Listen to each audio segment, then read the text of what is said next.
Hello everybody, and welcome to another short flow for the legs with myself, Farid Herrera.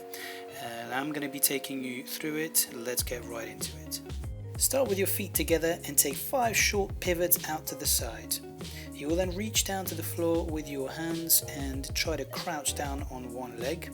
If this feels comfortable, try and find some balance by removing your hands from the floor before you move in to the other leg. Same thing here. Lean the knees forward, find a crouching position on one leg, sitting on the heels, and remove the hands if it feels comfortable. Next, we're going to see if we can get our heel of the base foot flat on the floor before we move on to the next side. If this also feels comfortable and you feel quite strong here, try not to use your hands on the floor to transition from side to side. Next, you will go up into a crouch on that base leg once again and internally pivot your body and then reverse. Then you will externally rotate your body here into a lunge. Shift the weight between the front foot to the back foot, trying to remain on the ball of the feet here.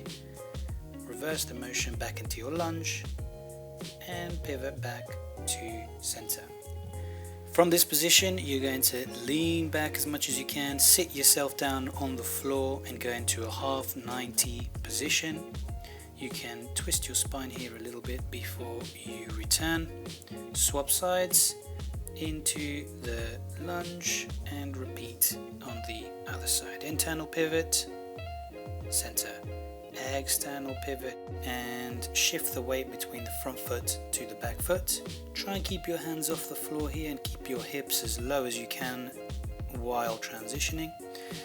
Sit yourself back down onto the floor.